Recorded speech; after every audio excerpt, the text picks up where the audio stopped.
All right, welcome to round number one. This is a hand that is not outstanding. We are on the play here. Obviously, this hand has a lot of potential if we do find that additional land, but we're reasonably likely to brick. Obviously, if one of these was a Heritage Druid, I would be a lot more excited about this hand. Even if I do hit my land, it's not particularly explosive.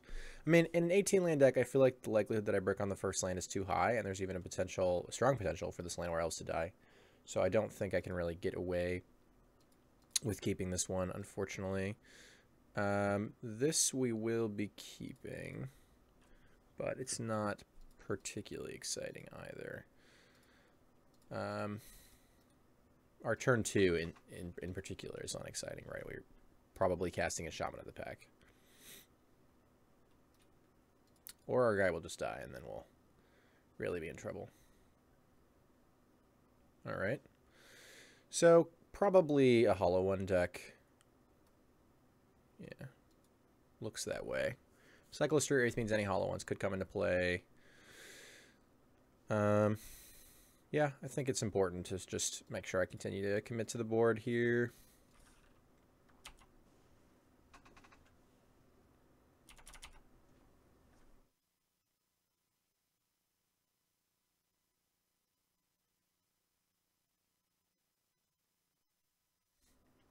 Opponent follows up with a Blackleaf Cliffs.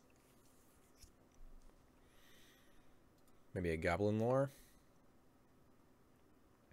Oh, it looks like maybe a Delve Threat. No, Brutality, okay.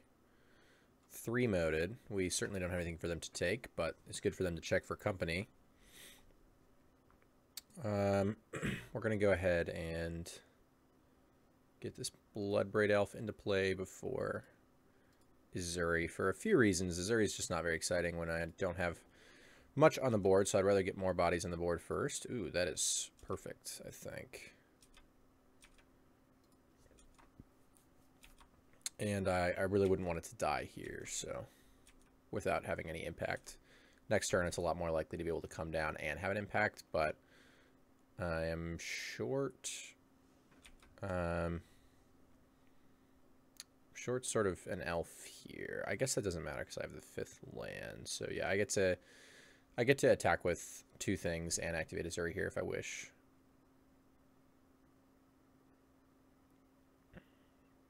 Obviously, any 1-drop we draw would be effectively free here.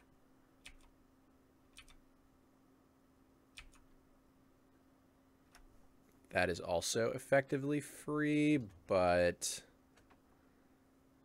it's kind of complicated. I guess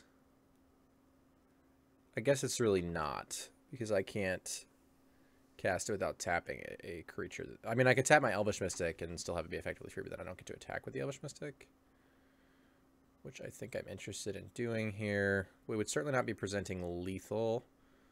That would just be, what, 12? Yeah. Yeah, I mean, if I go Dwynen's Elite, tap Archer, that's 5, 6, 7. Yeah, not the 8 I would need. So, do I just not play this? I could just not attack with this turn.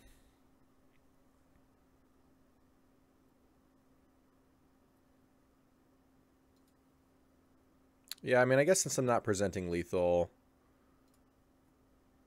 I would rather do it that way.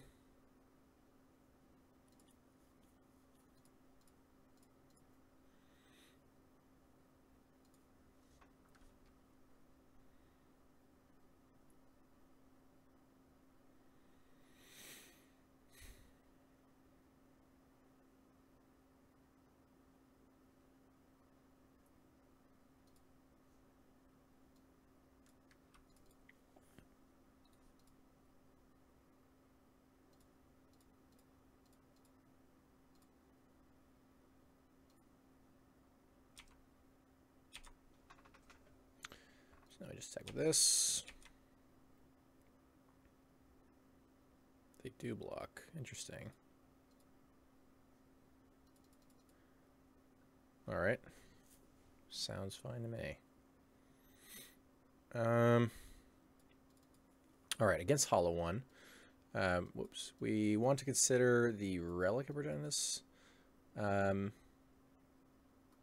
There's an argument for something like Rexage to kill Hollow Ones. I think Hollow One is just not actually that annoying for our deck. I think we kind of just want to focus on being proactive for the most part. Relics may still be worth it. I don't like something like Thoughtseize. Certainly our opponent is aggressive, but I don't know that I want to go towards something like Essence Warden. Though I guess that's sort of a consideration. I don't really like Abrupt Decay for like the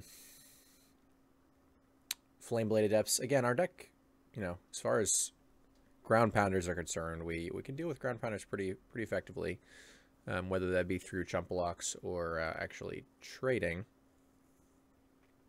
So I don't really think I need that. Elvish Champion's certainly not helping me here. Shaper Sanctuary, I mean, my opponent can have access to Bolt and potentially Fatal Push, but I don't really see that being particularly meaningful. So yeah, I feel like I'm supposed to just stay linear here and maybe side in some relics for some of my grindier elements. This isn't really an attrition matchup. So I think I bring in these. I think I'll cut the Elves of Deep Shadow rather than just grindy elements, and then maybe I'll leave both lead the Stampedes and just cut the Visionary. So that I have some additional ways to refuel. It's possible that lead the Stampedes here are better than Bloodbraid Elves in this matchup. Like, this is going to be outsized by most of their threats, so like the sort of haster is only so relevant. I'm definitely trying to go wide here. So I think I might actually prefer to have these grindy elements over these, but still have the sort of same 10 elements here for going a little bit longer. I could be wrong about that, but this isn't really a matchup where the elf shines. Certainly it's two bodies, which matters, but lead the Stampede is typically going to be more than two bodies, although it is going to be a heftier mana investment.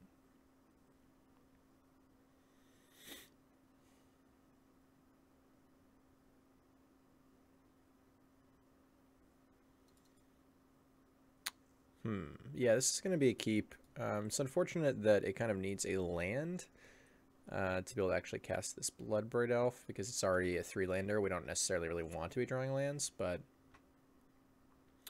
the hand is plenty exciting enough without it. So opponent leads on explosives. I mean, I'm still going to play this Llanowar Elves. Perhaps they, you know, have something else to do with their turn. Interesting. Yeah, I mean, rather than play nothing, I will play Azuri. I think my opponent will probably pop this explosives now. Yeah, okay. No big surprise there. I mean, with nothing happening thus far, not surprised to see a lightning bolt.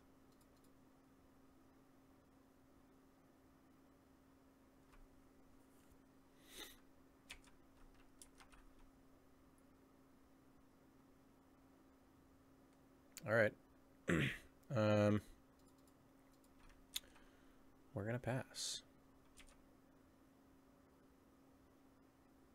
Still no engineered explosives. Well, hopefully we don't only find 1-drops off of this company.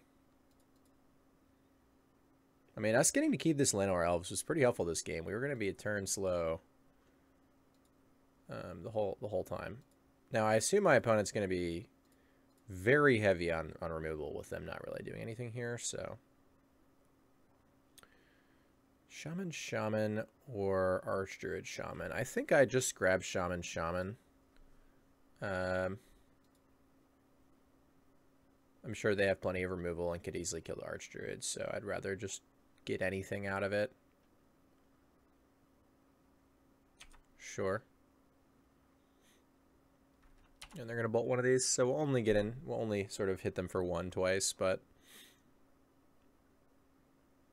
still get a 3/2. Alright, Relic's not bad, but I think I would much prefer to do this.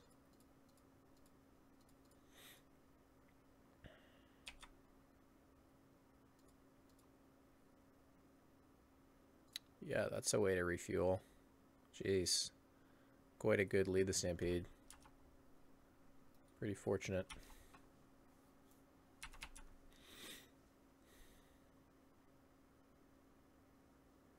Goblin Lore, and they lost a hollow one off of it. Faithless Looting. They must have drawn that off the Goblin Lore, I'm guessing. Maybe not. Guess it depends what their hand looked like. Flamewake Phoenix. They had another hollow one and another hollow one.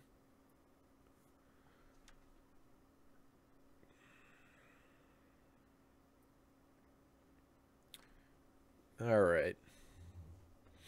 Well, we could end up making attacks thanks to Archdruid.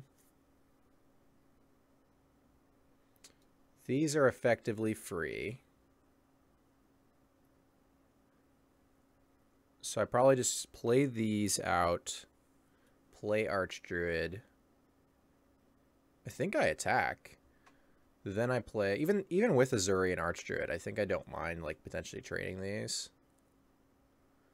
And then I have Relic Pop. Okay, opponent has apparently had enough, but I think we were very, very far ahead in this spot. So, but I think the play is land 3 1-drops, 3 mana, Archdruid, bash for 8. Unless... No. Yeah, okay. Bash for 8, play Relic, pop it. I don't think there's like a weirder Azuri line here available to us.